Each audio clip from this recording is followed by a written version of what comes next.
ငါလင်ဘလို့ခက်ခဲနဲ့ရှာလာတဲ့ပတ်စံနေဘလို့လုံနေတယ်ဆိုတော့နေတည်ဆုံး2006ခုနှစ်တည်းအမ်းပြီးတော့ကြောင်းထားလာ ဟုတ်လား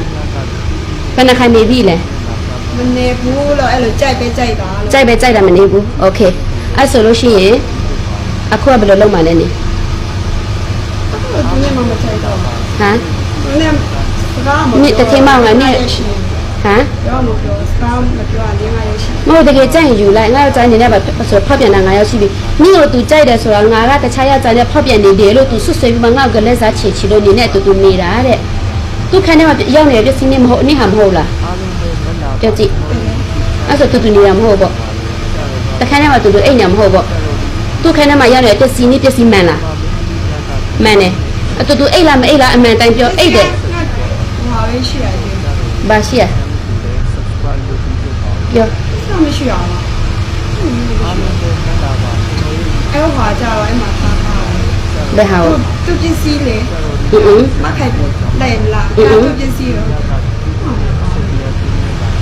ဟိုနေဘာလို့ तू ကြိုက်လဲတော့ငါသိချင်တာ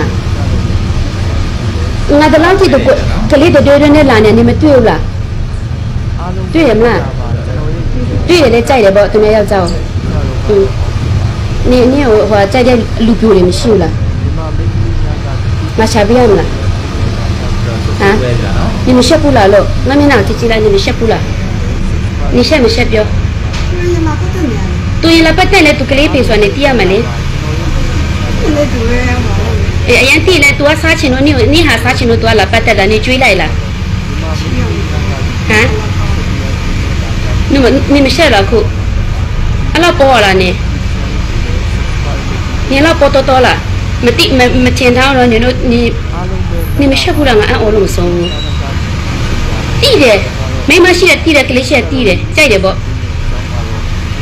你那都没哎呀的说啊，来看别的嘛，都哎呀哎比比说呢。你要是说今天嘛，我们 ready 到查来，俺有俺那个能叫他比比好的。ညစာပါဗျာနော်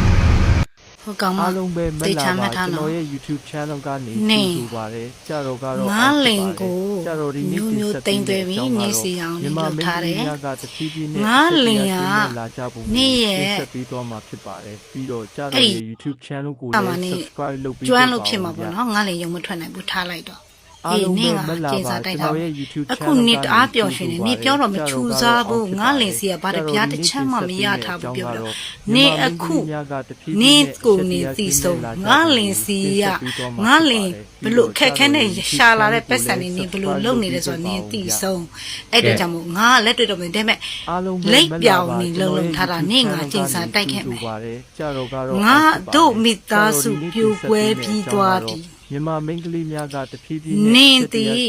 သူများယောက်ျားနဲ့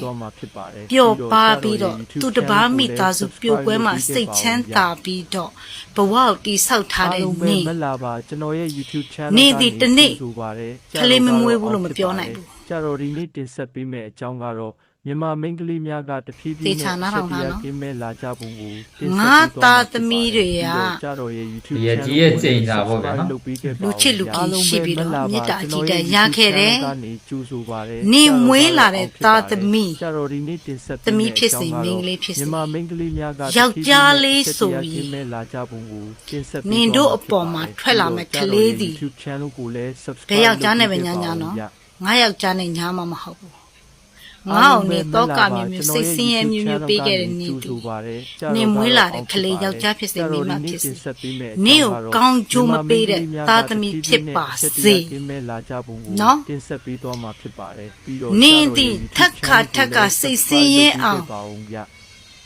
ကလေး၃ယောက်အဖေကို အားလုံးပဲမလာ နေ ပါ စီ ကျွန်တော် ကို ရဲ့ YouTube ခေါ် channel ပြီးတော့ ကြိုဆိုပါတယ် နေရဲ့အခန်းထဲမှာ ကြတော့ဒီနေ့ ငါ့ကိုနိုင်လို့စိတ်နဲ့နေအမျိုးမျိုးငါစိတ်တော့ကဖြစ်အောင်လုပ်ခဲ့တဲ့အတွက်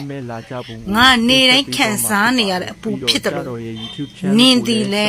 လုပ်ပေးခဲ့ပါဦး တနေ့နေ့တစ်ချိန်ချိန်မှာအိုလာမှာ အားလုံး ပဲ ပဲမလာပါ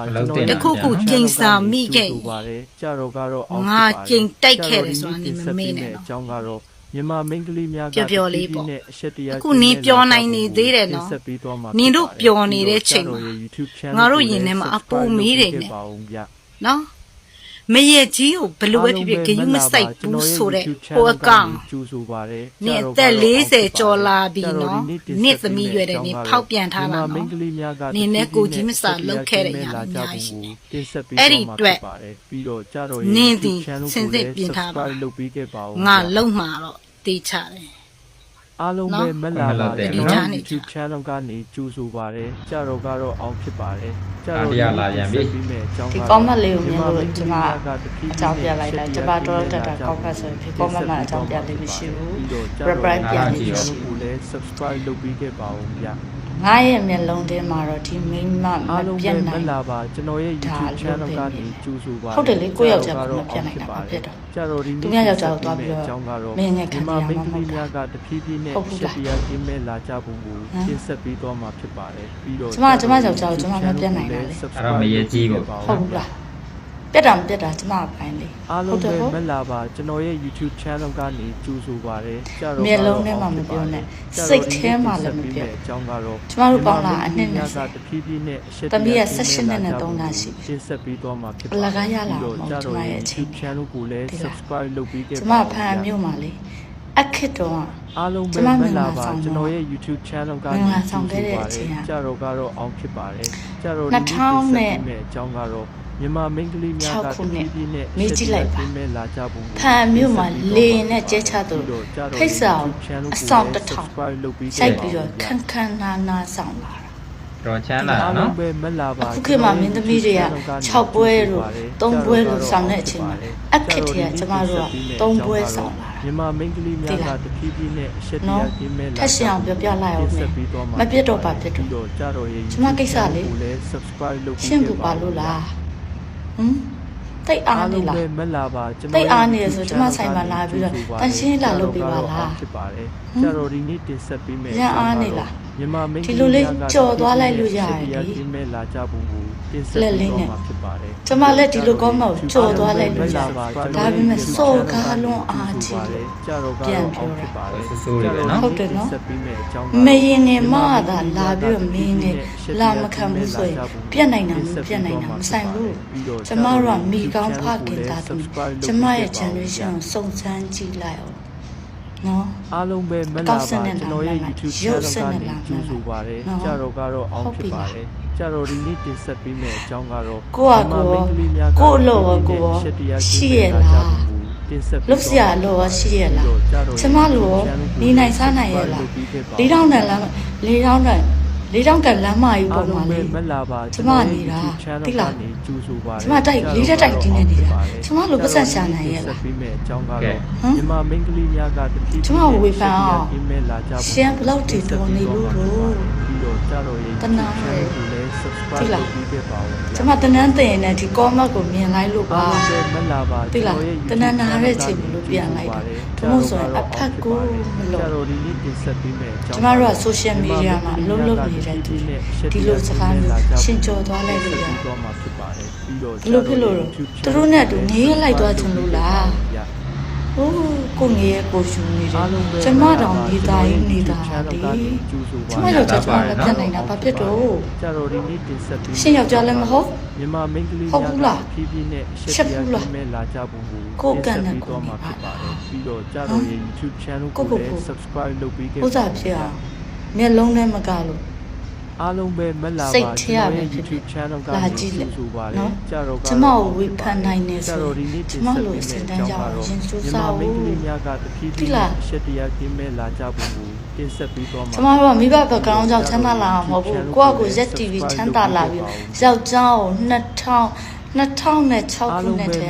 အမ်းပြီးတော့ကြောင်းထားလာပြီးတာမိကြီးလိုက်အောင်သူဒီလိုဆရာဝန်ဖြစ်အောင်ကျမဘယ်လိုပတ်ဖို့ပေးလာ မြန်မာမိန်းကလေးများကတဖြည်းဖြည်းနဲ့ရှက်တရားကင်းမဲ့လာကြဖို့ကို တော်တန်တာဆိုကျမမဖြေပါဘူးမပြောပါဘူးကျမကိုချစ်တဲ့သူတွေကျမအား လုပ်ပြီးခဲ့ပါ နော် ဦးဗျာ ဒါပေမဲ့ဒီ comment ကကျမတို့လုံးဝ အားလုံးပဲမလာပါ ကျမ ကျွန်တော်ရဲ့ ပြန် YouTube channel ကနေကြိုဆိုပါတယ် မရိုက်တတ်ဘူးထင်တယ်နော် ကြတော့ဒီနေ့တင်ဆက်ပေး ဖရားတရားလုပ်နေလို့ မြန်မာမိန်းကလေးများကတဖြည်းဖြည်းနဲ့အရှက်တ တော် ရာ တာပန်ဖြစ်နေတယ်ထင်တယ် တင်ဆက်ပေးတော့ နော် မှာဖြစ်ပါတယ် ဒေါသရမျိုးဟာရလို့ဘဝရရှိရဲ့ရှင်ရှိလို့လှုပ်လှုပ်နေတာကျမပုထုဇဉ်လူသား အားလုံးပဲမလာပါကျွန်တော်ရဲ့ YouTube channel ကနေကြိုဆိုပါတယ်ကြတော့ကတော့အောင်ဖြစ်ပါတယ် ပို့အောင်မက်လာရေး ကြောင်း ဆို ကတော့ ဓပုံစနစ်နာမည် ကတဖြည်းဖြည်းနဲ့အရှက်တရားကင်းမဲ့လာကြပုံကိုတင်ဆက်ပေးသွားမှာဖြစ်ပါတယ်ပြီးတော့ကြတော့ရဲ့ YouTube channel ကိုလည်း subscribe လုပ်ပေးခဲ့ပါဦးဗျအားလုံးပဲမလာပါကျွန်တော်ရဲ့ YouTube channel ကနေကြိုဆိုပါတယ်ကြတော့ကတော့အောင်ဖြစ်ပါတယ်ကြတော့ဒီနေ့တင်ဆက်ပေးမယ့်အကြောင်းကတော့မြန်မာမိန်းကလေးများကတဖြည်းဖြည်းနဲ့အရှက်တရားကင်းမဲ့လာကြပုံကိုတင်ဆက်ပေးသွားမှာဖြစ်ပါတယ်ပြီးတော့ကြတော့ရဲ့ YouTube channel ကိုလည်း subscribe လုပ်ပေးခဲ့ပါဦးဗျ